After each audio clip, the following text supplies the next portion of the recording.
Selamat malam teman-teman. Perkenalkan aku Kevin, dan aku merupakan salah satu facilitator untuk backend di DSC Binus Kemanggisan. Dan hari ini aku punya kesempatan untuk ngejelasin nih sedikit tentang backend introduction untuk pertemuan satu kita di bootcamp backend ini ya teman-teman di DSC.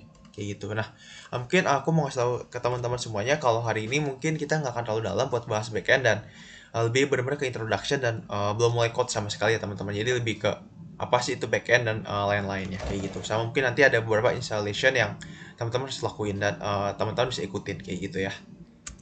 Nah, yang pertama sebelum kita mulai pasti kan kita harus tahu dulu dong apa sih itu backend kayak gitu kan teman-teman. Nah, mungkin buat teman-teman semua masih banyak nih yang mungkin kurang familiar dengan backend karena pada umumnya di sebuah website kita juga pasti kan jarang dong lihat kayak backendnya tuh di mana sih kayak gitu kan.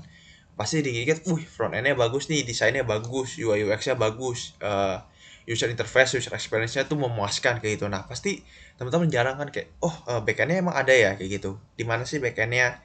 Nah, jadi sebenarnya teman-teman, backend tuh apa sih?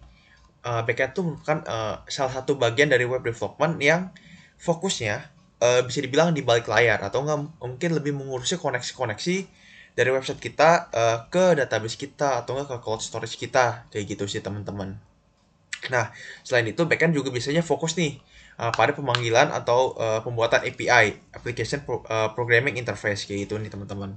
Nah, sebenarnya API itu apa sendiri nanti aku bakal jelasin lebih lanjut ya teman-teman mengenai API. Dan untuk backend teknologi sendiri saat ini banyak loh bahasa pemrograman yang sering kita pakai mulai dari PHP, JavaScript, Java, C Sharp dan masih banyak lagi sih teman-teman kayak gitu. Nah, mungkin ini nih gambaran backend yang tadi aku udah jelasin. Dimana tadi aku udah bilang kan kalau teman-teman mungkin kebanyakan cuma ngeliatnya depannya doang nih, tampilan depan dari sebuah website.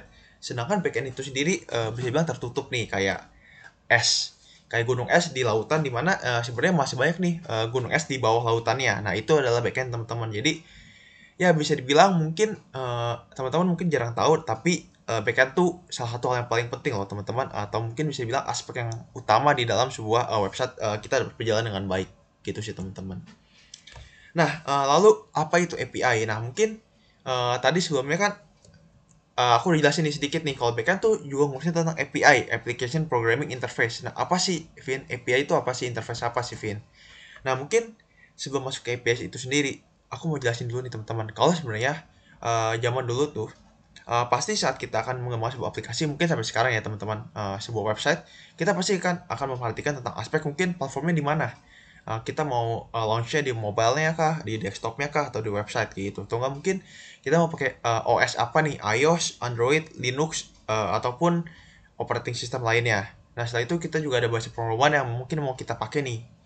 Nah, terus nggak jarang juga pas kita mau ngebuat sebuah website, ngebuat sebuah aplikasi, kita juga pasti dong mikirin kira-kira human resource-nya cukup nggak sih? Kira-kira time untuk developernya tuh memadai nggak sih dan menguntungkan nggak sih untuk membuat aplikasi itu untuk si developernya kayak gitu nih teman-teman.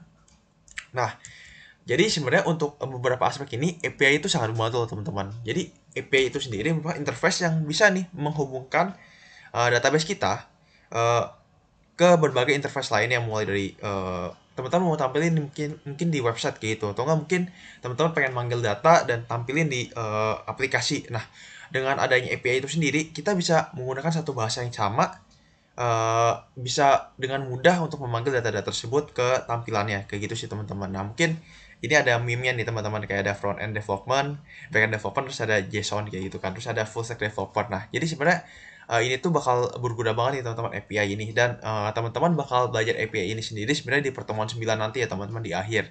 Jadi ya mungkin untuk pertemuan ini teman-teman mungkin bisa sekedar tahu dulu aja sih tentang API itu apa kayak gitu teman-teman. Nah, terus kan tadi teman-teman pasti bingung kan. Tadi kan aku jelasin tentang API, tapi kenapa di meme-nya ada JSON ya tulisannya kayak gitu. Nah, jadi sebenarnya teman-teman API itu sendiri atau interface itu sendiri ditulis dalam bentuk formatnya itu JSON atau enggak disingkat sebagai JavaScript Object Notation kayak gitu teman-teman. Nah, kenapa sih harus ditulis di dalam format JSON? Karena secara penulisan itu sendiri, penulisan code sendiri, JSON pun jauh lebih efisien dan lebih efektif untuk digunakan nih teman-teman dibanding dengan XML atau yang mungkin ya sering kita gunakan kayak gitu teman-teman. Nah, mungkin teman-teman pasti pengen tahu kan kira-kira code-nya seperti apa sih yang ngebedain JSON dan XML itu sendiri, dan kenapa sih kita harus pakai dari JSON itu sendiri. Nah, mungkin aku udah siapin nih teman-teman. Jadi ini merupakan contoh code dari JSON dan contoh code dari XML itu sendiri teman-teman. Jadi di saat kita akan manggil data, kalau kita lihat bagaimana susunan sebuah code XML itu sendiri, kita perlu nih teman-teman untuk pertama ada users dan users ini jadi kayak kita bisa bilang ngasih tahu nih kalau kita tuh bakal ngebuat namanya database dari users kayak gitu teman-teman. Dimana di dalam masing-masing datanya kita perlu manggil lagi nih, mulai dari user, terus ada username-nya, terus ada lokasinya di mana. Dan mungkin kalau teman-teman lihat kan agak ribet ya teman-teman, agak memakan waktu, agak memakan line, dan cukup banyak code-nya. Sedangkan kalau JSON itu sendiri, teman-teman cukup kasih tanda petik users, dan untuk setiap data yang teman-teman pengen ambil, teman-teman cuma cukup bisa dengan koma aja nih teman-teman kayak gitu. Jadi untuk username namanya Anton, berarti tinggal dikasih koma doang nih teman-teman kayak gitu. Lokasi di mana kayak gitu sih teman-teman untuk code-nya itu sendiri. Nah, sebenarnya untuk code-nya nanti teman-teman bakal belajar lebih lanjut sih di pertemuan selanjutnya. Jadi hari ini aku emang bagiannya nih kedapatannya cuma buat jelasin sedikit-sedikit aja sih teman-teman, gambaran kasarnya, biar teman-teman setidaknya udah ada gambaran lah, atau enggak mungkin teman-teman udah mulai kepo nih tentang XML, tentang JSON, tentang API, teman-teman bisa nyari-nyari dulu nih sendiri sebelum masuk ke pertemuan bootcamp kita di minggu depan kayak gitu. Nah, oke, kita masuk lagi ke PPT-nya. Tadi kan aku udah jelasin nih API, interface yang bakal ngebantu buat ngambil data kita dari server atau mungkin dari database kita. Nah, tapi sebenarnya gimana sih cara kerja API itu sendiri? Nah, teman-teman sebenarnya bisa lihat aja sih dari gambar ini. Ini tuh udah terpampang dengan jelas nih teman-teman. Jadi untuk step API ini sendiri, si klien atau si user kita itu akan bisa melakukan request nih teman-teman ke dalam server untuk meminta data kayak gitu, atau nggak mungkin untuk memasukkan data. Nah, dimana nanti server tersebut akan memberikan respons balik ke terhadap user, atau nggak mungkin request user atau request klien kita kayak gitu nih teman-teman. Nah, dan mungkin tambah sedikit ya teman-teman, untuk API sendiri, API itu sendiri punya beberapa jenis nih teman-teman untuk interface-nya. Ada yang pertama, mungkin aku coba tulis ya teman-teman di notepad biar teman-teman juga bisa ngeliat ya. Bentar. Jenis-jenis API. Jenis API. Nah, sebenarnya teman-teman untuk jenis API itu sendiri dibagi menjadi 4 nih teman-teman. Yang pertama ada public API namanya. Public API. Yang kedua namanya adalah private API. Yang ketiga partner API. Dan yang keempat composite API kayak ini teman-teman. Nah, jadi mungkin kalau teman-teman masih nggak ngerti interface-nya apa sih, API itu apa, jadi mungkin gampangnya API itu merupakan sebuah koneksi nih yang ngebantu menghubungin database kita ke tampilan kita ya, tampilan website kita kayak gitu. Nah, jadi untuk jenis-jenis API itu sendiri sebenarnya dari namanya itu udah kelihatan loh teman-teman. Jadi untuk public API ini sendiri, ini merupakan API umum nih yang bisa kita pakai untuk aplikasi kita. Mungkin kayak misalkan kita pengen manggil Google Maps nih teman-teman. Jadi di Google Maps itu sendiri tuh termasuk jenisnya public API, karena setiap aplikasi bisa nih teman-teman untuk manggil API dari Google Maps itu sendiri kayak gitu, dan bisa nampilin Google Maps di aplikasi masing-masing. Nah, setelah itu ada namanya private API. Nah, private API itu sendiri seperti namanya, ini merupakan jenis API yang source-nya ini merupakan milik pribadi teman-teman. Jadi nggak sembarangan bisa langsung diambil kayak public API kayak gitu sih teman-teman. Nah, terus kalau untuk partner API mirip seperti private, tapi biasanya untuk partner API ya, ini sendiri masih bisa diambil asalkan kita mendaftar dulu untuk request untuk memanggil API itu sendiri kayak gitu sih teman-teman. Dan terakhir composite API, di mana composite API ini sendiri merupakan API yang menyimpan kumpulan atau kumpulan beberapa API dari beberapa hosting atau mungkin server-server tertentu sih kayak gitu teman-teman. Jadi ya bisa dibilang untuk jenis-jenis API itu sendiri banyak banget sih, ada 4, dan setiap API itu punya kegunaan masing-masing. Tapi nanti kedepannya kita lebih banyak fokus ke public API ya teman-teman, karena memang itu yang mungkin yang paling umum untuk digunakan kayak gitu. Dan ya harusnya nanti di pertemuan 9 aku juga nih yang bakal ngajar tentang API itu sendiri kayak gitu teman-teman. Nah, mungkin kita lanjut dulu.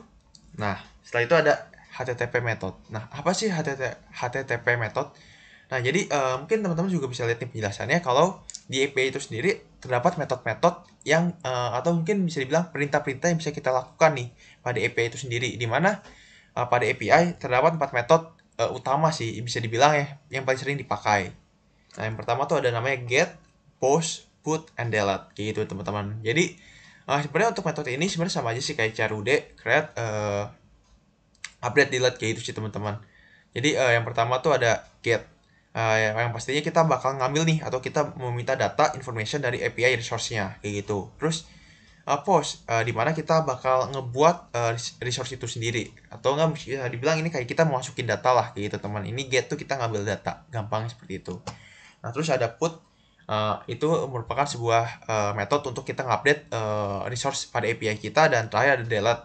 Ini merupakan cara untuk kita menghapus resource pada API kita sih teman-teman. Jadi sebenarnya untuk metode yang dipakai sebenarnya kayak pemrograman biasa sih teman-teman. Mungkin teman-teman pernah belajar Java ngebuat carude di mana kita harus ada create-nya, terus ada nge-run-nya, terus ada delete, update kayak gitu kan teman-teman. Nah, untuk HTTP method atau nggak mungkin API method itu sendiri sebenarnya sama aja sih teman-teman. Jadi ada 4 metode utama yang bakal kita pakai kayak gitu.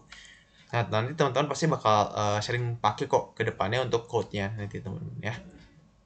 Nah, dan terakhir ada Node.js. Nah, jadi kan tadi kan aku ngejelasin nih teman-teman kalau si API itu sendiri bakal dijalankan dalam bentuk JSON nih, JavaScript Object Notation kayak gitu nih teman-teman.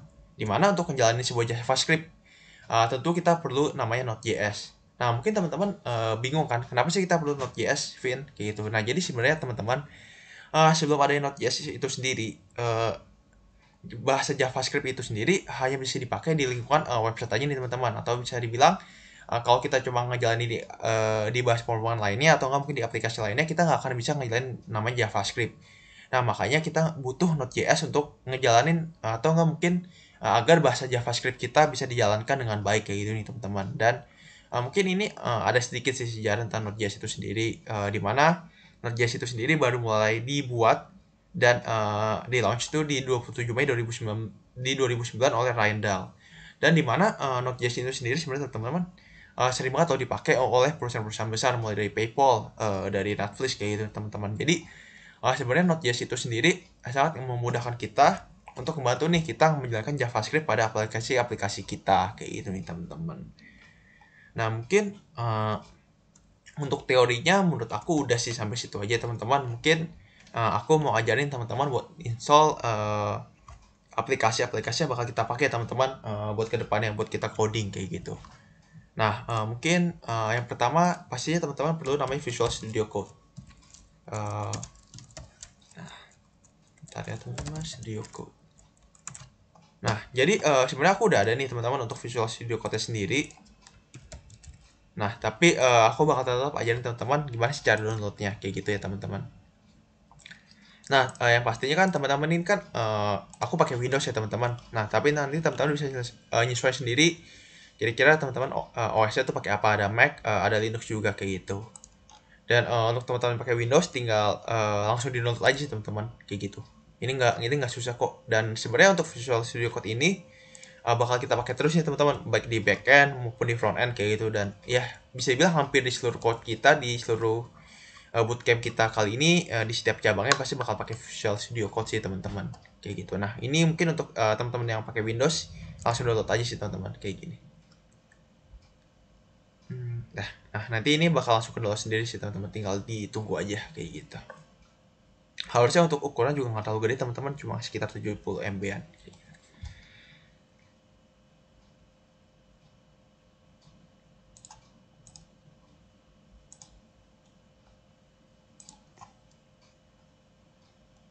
Oh ya, ini by the way kayaknya masalah namanya aku coba ganti dulu ya teman-teman. Aku baru sadar nih. Sorry teman-teman. Nah, oke.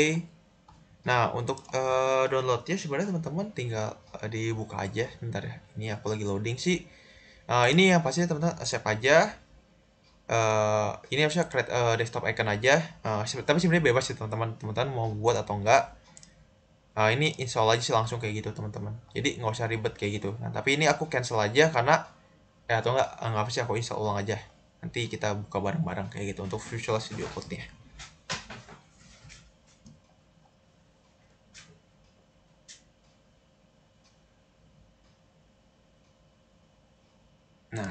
Ini harusnya kalau udah, nah dia bakal ngebuka sih untuk Visual Studio Code-nya kayak gitu nih teman-teman.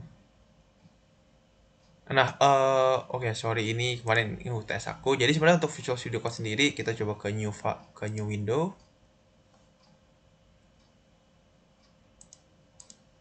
Nah, jadi mungkin sedikit gambar ya teman-teman, mungkin codingan sedikit. Nah, ini beberapa kayak kemarin kita pakai PHP kayak gitu sih teman-teman. Aku pakai PHP buat manggil data-data kayak gitu, buat backend-nya kayak gini. Kita ada pakai Homebase PHP-nya, terus ada PHP Artisan Serve kayak gitu nih teman-teman. Nah, tapi pastinya nanti teman-teman bakal belajar sih ke depannya kayak gitu. Nah, mungkin nanti harusnya kalau teman-teman belum ada code-nya, nanti bakal kosong kayak gini sih tampilannya ya teman-teman. Nanti kalau misalnya teman-teman mau ngebuat file baru, tinggal new file aja sih kayak gitu. Atau enggak nanti kalau emang pengen open file, tinggal open file aja kayak gitu. Nah, nanti ini get started, terus ini buat foldernya teman-teman kayak gitu. Nah, terus ini juga ada beberapa extension yang bisa kita pakai nih teman-teman. Misalkan kalau yang tadi di Visual Studio Code aku ini kan kayak ada warna-warnanya, nah itu juga ada beberapa extension nih sih teman-teman kayak gitu.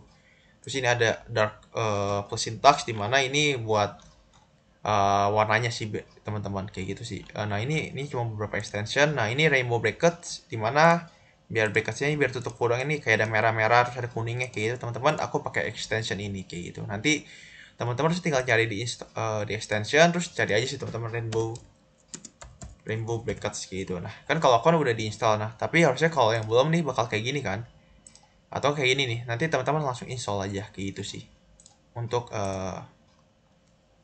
extension ya kayak gitu teman-teman. Nah, setelah kita pakai Visual Studio Code, teman-teman juga perlu nih ngedownload namanya XAMPP kayak gitu. XAMPP. Oke, XAMPP. Nah, sebenarnya ini XAMPP itu apa? Bisa dibilang ini merupakan open source untuk Apache yang bisa ngebantu kita nih untuk ngebuat database kita kayak gitu sih teman-teman. Nah, terus untuk downloadnya, teman-teman tinggal pilih aja sih mau download yang for Windows, for Linux, atau for OS kayak gitu. Nah, terus harusnya kalau tinggal diklik, dia langsung download aja sih kayak gitu teman-teman. Nah, mungkin sambil kita tunggu dulu ya untuk downloadnya. Nah, mungkin sambil kita nunggu, karena aku udah punya XAMPP, teman-teman bisa buka langsung dulu aja sih, nggak apa-apa kalau yang udah punya ya. Atau nggak mungkin kalau yang sambil download nanti kita tungguin aja kayak gitu. Nah, nanti XAMPP tuh gambarannya tuh bakal kayak ini teman-teman. Gambarannya bakal kayak gini nih teman-teman. Kalau ada apa aja dan MySQL kayak gitu sih. Nah, mungkin ya aku tungguin dulu deh untuk installnya biar teman-teman sekalian ngikutin juga yang buat installnya kayak gitu. Ya, jadi sebenarnya untuk hari ini ya kita lebih ke arah-arah lebih ke installnya aja sih teman-teman. Nah, untuk code-nya, untuk mulai code-nya kayak gitu nanti bakal dilanjutin sama teman-teman aku sih di minggu depan kayak gitu.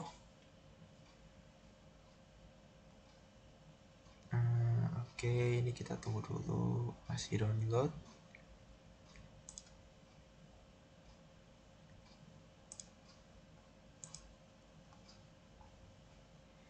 Nah, udah kita tinggal open aja sih teman-teman. Nih aku coba close dulu XMPP-nya.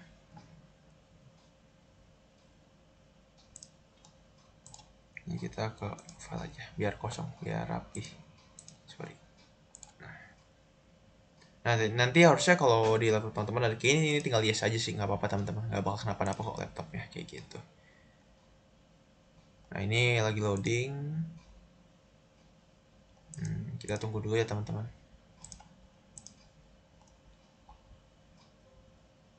Nah, important. Oke, next.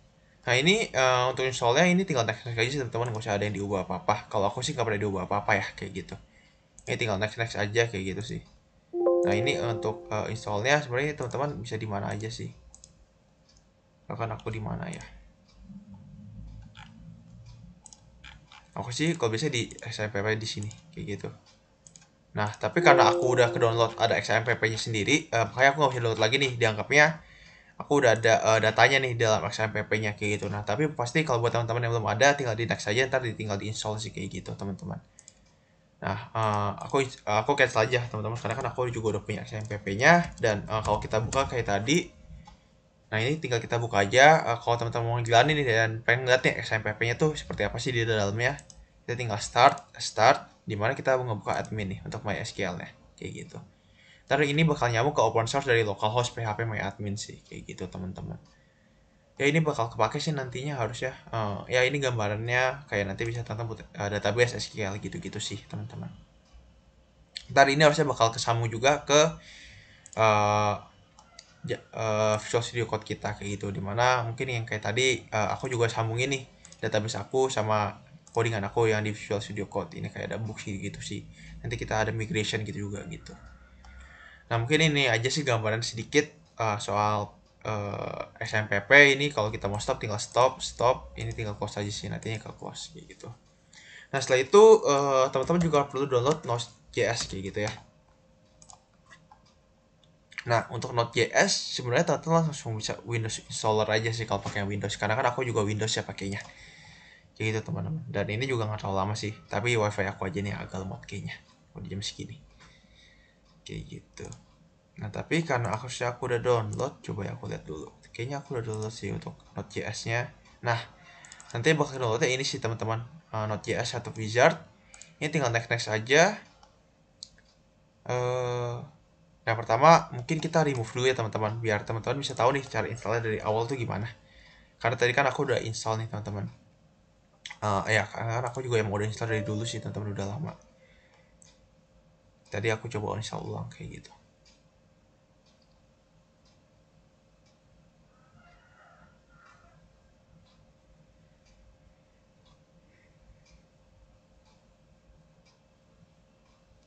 Ya mungkin ini agak lama teman-teman. Oke, finish. Nah, karena kita udah di delete, nah kita coba jalanin lagi ya.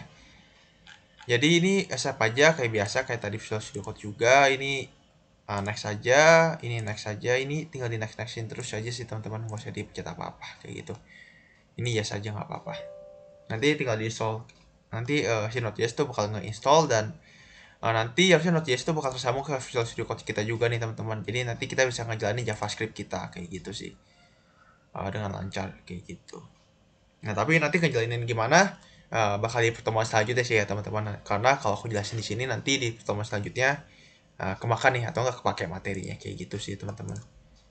Nah, mungkin untuk downloadnya lagi yang lain harusnya nggak ada sih teman-teman. Mungkin nanti kedepannya mungkin teman aku bakal juga ngajari cara buat install MongoDB, di mana kita bakal pakai database MongoDB harus sama Postman API kayak gitu nih teman-teman. Nah, Postman API itu sendiri sebenarnya kita nggak buat ngetes API yang udah kita buat nanti. Nah, tapi karena ini masih nanti, jadi harusnya nggak usah dipakai sekarang sih, atau nggak usah dipelajari dulu sekarang, nggak apa-apa kayak gitu. Yang penting XMPP Node.js dan Visual Studio Code kita kayak gitu teman-teman untuk hari ini aja. Nah, mungkin itu aja sih teman-teman. Nah, mungkin kalau teman-teman ada yang pengen ngeliat-ngeliat nih tentang Visual Studio Code, teman-teman lihatnya aja itu dari dokumentasinya aja sih kayak gitu. Jadi teman-teman bisa belajar sih kayak Node.js, JavaScript kayak gitu. Ini di sini ada semua sih teman-teman. Kalau teman-teman pengen belajar sendiri dulu ya sambil nungguin minggu depan pertemuan kita selanjutnya kayak gitu.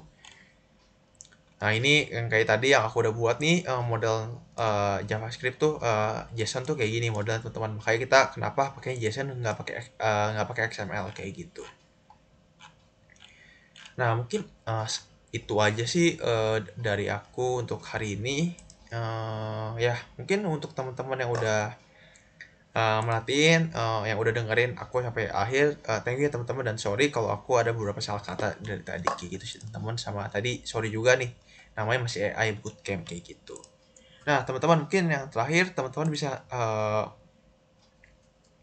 di formnya diisi dulu nih teman-teman, ada QR code-nya di layar kaca teman-teman, atau mungkin langsung ke formnya aja buat form absensinya kayak gitu teman-teman. Jadi ini tuh sebagai bukti tanda kehadiran teman-teman kalau teman-teman tuh udah benar-benar ngikutin kegiatan kita atau enggak bootcamp pertama paket kita hari ini kayak gitu. Tinggal di scan aja teman-teman. Dan mungkin aku mau kasih tahu teman-teman untuk deadline form absensinya sendiri tuh bakal sampai tanggal 7 jam 23.59 ya teman-teman. Jadi pastiin teman-teman nonton videonya, setelah selesai nonton video aku ini langsung diisi aja absensinya kayak gitu.